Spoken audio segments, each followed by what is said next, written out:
Well, good morning. Yes, it's me, Kenny Polcari, your host of the party. And today is Monday, June 9th, 2025. And here are the things that you need to know to get your day started. Well, non-farm payroll came in better than expected on Friday, and it was risk on for stocks.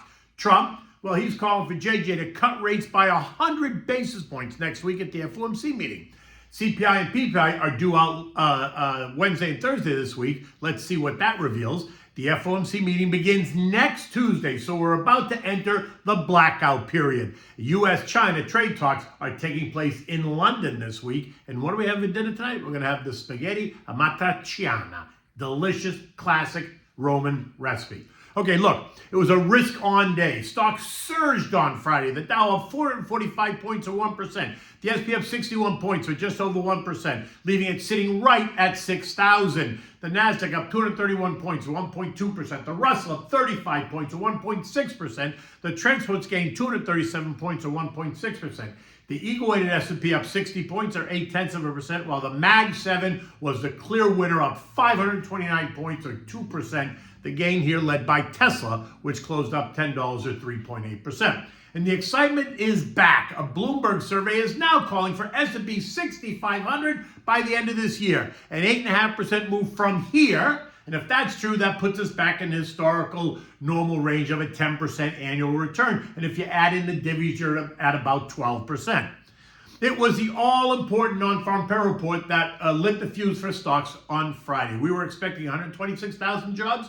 And we got 139,000 jobs. Unemployment remained steady at 4.2%. Average hourly earnings month over month and year over year were better than expected at plus 0.4 and plus 3.9%.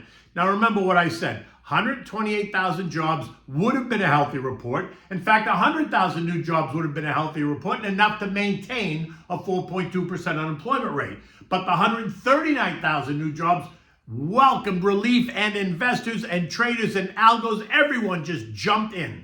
The report causing Trump to take to Truth Social, screaming at JJ to cut rates next week. Quote, "Too late. Fed is a disaster. Europe has had 10 rate cuts. We've had none.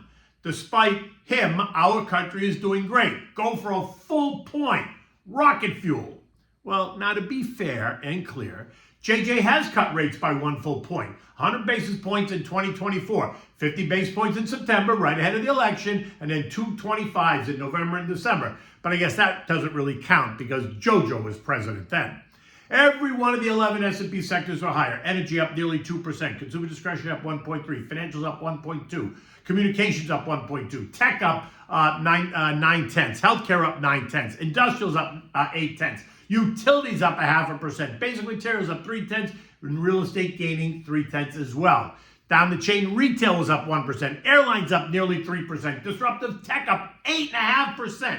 The value trade up 1%. The growth trade up 1%. Cybersecurity up 0.25%. Quantum up 15%. Exploration and production up 2.5%. Big pharma up 1%. Aerospace and defense up 2%. While emerging markets gained 0.3%, and the list just goes on. I think the only sector that saw weakness were the home builders. They lost 0.8. Oh, including the contra trades. They were negative as well, right? The DOG down 1%. The PSQ and SH also down 1%. The VIXI down 4.3%. And the SPSX down 3.2%. Just a side note, year to date, performances for some sectors reveals that opportunities exist even as the broader indexes are struggling around the unchanged line, right? Industrials are now up 10% year to date. Utilities and communications up 7.2%. Financials up 6%. Basic materials up 4.25%. Consumer staples up 4%. Disruptive tech up 3%. Cybersecurity up 15%. Emerging markets are up 12%. These sectors all beating the indexes hands down. Now, to be clear, there are plenty of sectors that are still negative on the year, which speaks directly to the need to have a well-designed and balanced portfolio. Okay, bonds were weak on Friday. The TLT down 1.3%, the TLH down 1.2%, sending yields higher as traders are trimming their bets on what the Fed's next move will be. Hint, it's not down. Now, doesn't mean it's up, just means it's not down. The 2-year closed at 4.02%, the 10-year yielding 4.47%, and the 30 years at 4.96%. 30-year mortgages are now churning still at 6.85% with a 20% down payment, a FICO score of 700, between 7 and 740. A score greater than 740 gets you a bit of a break, maybe 6.5%. Oil pierced the trendline resistance last week at 62.47 and has managed to remain above it. It closed on Friday at 64.58 and this morning is trading right there. Now oil is up 17% off of the May lows at 54.95. Even as OPEC Plus announced production increases that should raise supply around the world. You think more supply will equal lower prices. But you ask, if that's true, then and there's more supply than demand, why is oil going up? Well, a couple of reasons. Because easing U.S.-China tensions, easing inflationary pressures, suggesting stronger economic activity, which would suggest that higher demand in the future. And then there's this idea that current market fundamentals are tight.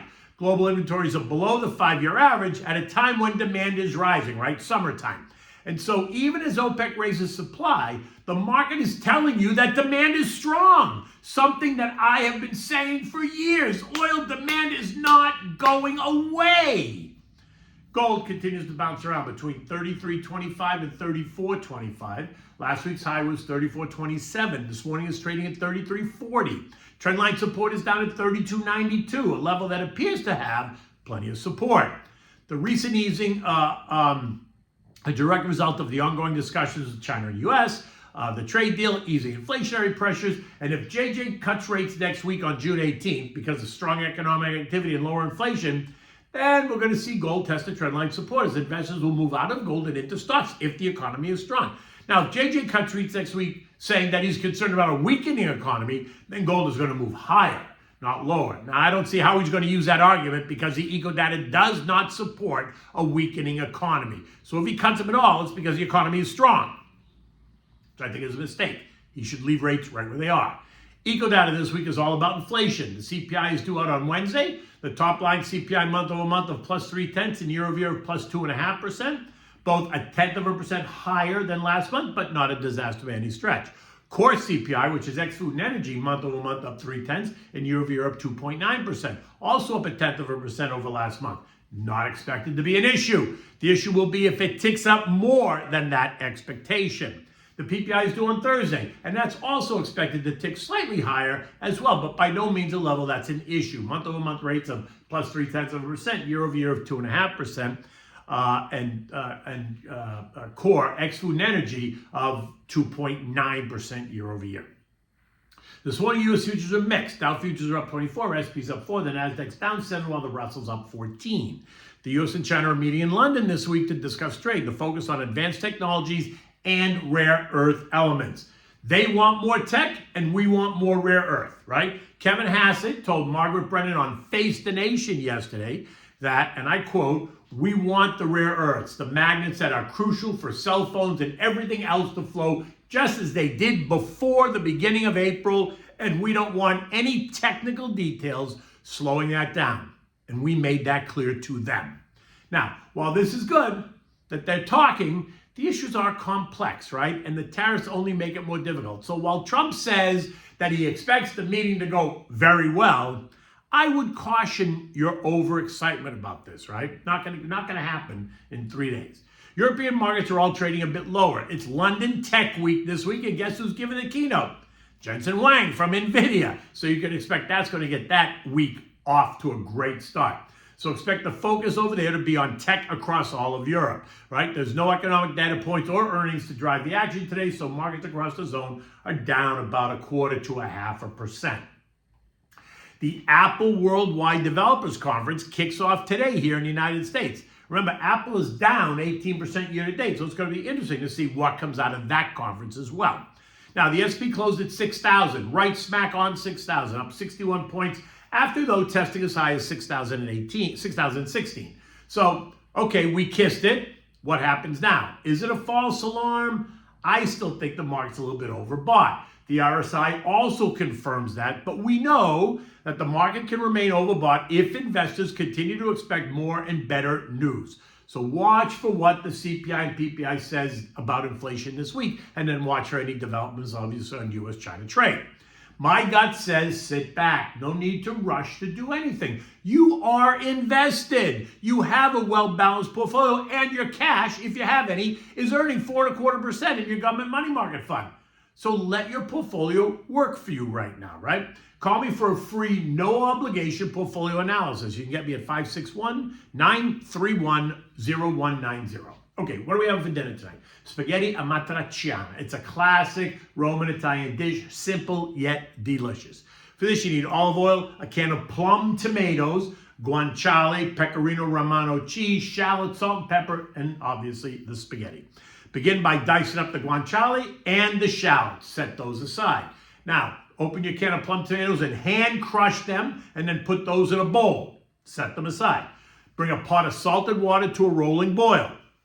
Now, in a saute pan, you're going to cook the guanciale and the shallots until the guanciale is nice and crispy. Then you're going to remove half of the guanciale and place it in a bowl. Now add in the plum tomatoes to that saute pan with the balance of the guanciale that you left in there. Season it with salt and pepper, bring it to a boil, and then turn it down to simmer. Now, put your pasta in the water, boil the pasta, leaving it al dente. This is very important. Cook no more than 8 minutes, but you have to test it to make sure. You don't want to overcook it. Now, take the pasta, place it directly into the sauce and mix it well. Add plenty of pecorino romano cheese, freshly grated if you can. Just do it yourself right over the pot. Oh, right over the saute pan. And then toss it to mix, right? So it gets all nice and creamy and yummy. You want to serve this immediately, and when you serve it, you're going to take that extra crispy guanciale that you took out of the saute pan and put it right on top of everyone's dish, just so they get a little extra bite of the crispy guanciale. It is delicious. You're surely not going to be disappointed. It is Monday, the beginning of the week. We got a lot going on this week, so until tomorrow, take good care.